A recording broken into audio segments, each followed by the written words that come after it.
있을 여야 대표 공식 회담 얘기도 좀 해보죠. 미뤄졌던 여야 대표의 회담이 내일 오후에 이루어지게 되는데요. 여야 대표의 공식 회담이 약 11년 만에 열리게 됐습니다. 관련해서 준비된 영상 보고 오시겠습니다. 발전을 위한 어젠다, 민생과 관련한 부분, 그다음에 정치 개혁과 관련한 부분을 집중적으로 논의하기로 했습니다. 그래서 다뤄야 될 법안과 예산과 관련한 문제가 아니기 때문에 이거를 공식 의제로 다루는 것은 적절치 않다고. 저희들은 공식적인 의제로 다루자고 얘기를 했고, 우리 박정아 의원께서는 공식적인 의제로는 다루지 말자. 국민들이 겪고 있는 어떤 불편, 의료 체계 붕괴 문제 이런 것들을 포괄적으로 다뤄야 하는데 그런 차원에서 조금 입장차가 있는 것 같고. 입장차가 아니라 조율. 네, 일단 미뤄졌던 공식 회담이 추석 전에는 좀 열리게 됐습니다. 그동안 좀 이견이 있었던 방식이나 형식, 의제 같은 것들이 어느 정도 조율되고 합의를 봤는데, 얘기가 나온 것처럼 의료 대란 문제는 이제 공식 의제로 채택이 되진 않았고, 이번 회담에서 어느 정도 거둔 기대가 있으신지요? 저는 기대가 좀 큽니다. 왜냐하면 오랜만에 열리는 여야 회담일 뿐만 아니고 지금 의료 부분도 있지만 민생이 너무나 힘들기 때문에 또 추석을 앞두고 여야 대표가 모이지 않습니까? 그러면 국민들에게 뭔가 희망과 비전과 또 이 어려움을 함께 하겠다, 또 어떻게 한번 풀어보겠다, 이런 정도는 자손을 해보겠다 하는 분명히 합의가 있을 것이다. 합의가 없으면 얼마나 국민들이 실망하고 또 양당 대표의 또 위신은 어떻게 또 내려가겠습니까? 그런 측면에서 압박을 많이 받기 때문에 저는 분명히 성과가 있을 것이라 보는데, 뭐니 해도 의대 전공과 관련해서 아까 여야 대표 합의해봤자 뭐하냐, 정부가 안 받아들이면 그만인데, 그런 식으로는 나는 참 잘못됐다.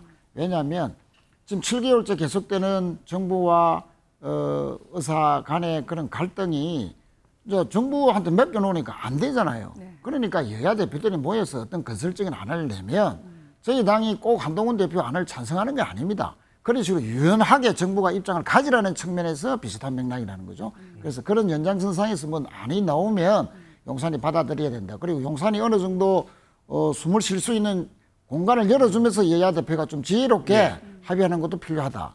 그리고 저는 여당 대표와 야당 대표가 각각 하고 싶은 것을 의제를 포함시켰지 않습니까? 자, 좋다. 그럼 검토세에 대해서 이재명 대표가 만약에 또 유예하는 것을 받아들이면, 폐지는 안 된다 하더라도 유예하는 것을 받아들인다면 그러면 한동훈 대표는 최혜병 특검을 받아들여야죠. 왜냐하면 최혜병 특검은 주고받는 거예요?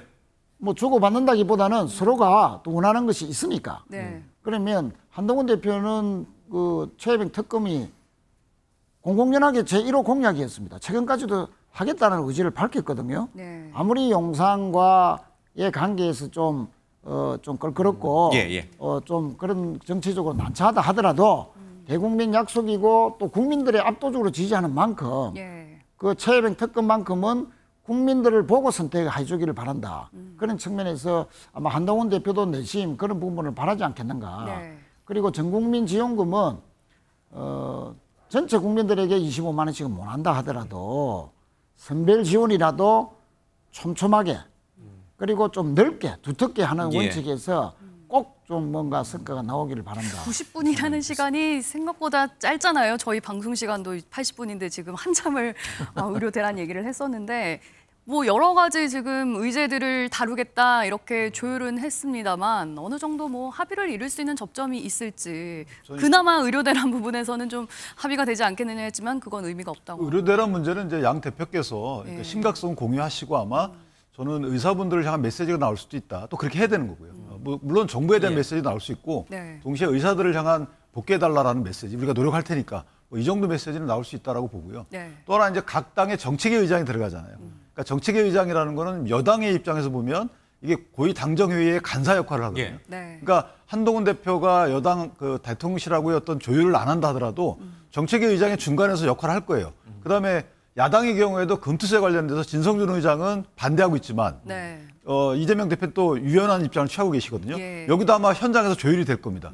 그래서 금투세만큼은 저는 입장이 나올 것 같고요. 예. 이거는 왜냐하면 여당하고 대통령실과 야당이 크게 다르질 않아요. 네. 그러니까 금투세 입장이 될 것 같고 또 하나는 25만 원 지원금 관련해서도 이게 법안 형식으로 가게 되면 위헌 논란이 있기 때문에 네. 대통령이 거부권 행사했잖아요. 재의결을 앞두고 있는데 네. 저는 개인적으로 이게 추가 경정 예산안으로 다소 좀 범위가 줄거나 예. 금액이 주는 형식의 안이 나올 여지도 없지 않아 있다. 예. 저 요 정도 범위 내에서는 분명히 두 분 간에 합의가 될 가능성이 있다고 보고 예. 거의 현장에서 이루어질 가능성은 상당히 있다라고. 그러면 이 의제는 어떻습니까? 최혜병 문제 같은 경우에는 지금 한동훈 대표의 생각과 국민의힘 당의 아직 그 합의가 이루어지지 않은 상황에서 민주당에서는 일단 한동훈 대표의 그 제3자 특검안을 받아들일 가능성이 높고 또 이 부분에 대해서 압박을 할 가능성도 높게 나오고 있는데 만약에 여기에서 합의가 된다면 한동훈 대표는 이 안을 국민의힘에 가져가서 의원들을 설득할 수 있나요? 일단 최혜병 특검안에 대해서는 이게 정식 의제는 아니에요. 그러니까 의제로 채택되지 않았던 걸로 제가 알고 있고요. 공식 의제 맞습니다. 아니 근데 그거는 이제 그 뭔가 그 논의는 하는데 예. 주안적 그 주안이 되는 의제는 아니에요. 그래서 저는 그 부분 관련돼서 왜냐하면 당정이 예. 사실은 최혜병 특검 관련해서는 약간의 이견이 있어요. 네. 당정이. 또 하나는 한동훈 대표 입장에서 이걸 꼭 한다는 입장은 아닙니다. 그러니까 진실규명이 우선인데 네. 지금 민주당은 거듭되는 내용들이 위헌이 가중되는 요소의 특검 법안을 내기 때문에 예. 민주당 안이 진실규명의 의지가 없다 이렇게 판단하고 계시거든요. 그렇다면 한동훈 대표가 지금 특검 법안을 처리할 아직 상황 조성이 안 돼 있다라고 본인이 여기는 것 같아요. 그렇기 때문에 저건 합의될 여지가 전혀 없다. 네. 그렇게 생각하십니까? 저는 상당히 기대가 있습니다. 왜냐하면 지금 거부권 정국이 지금 두세 달째 이어지고 있잖아요.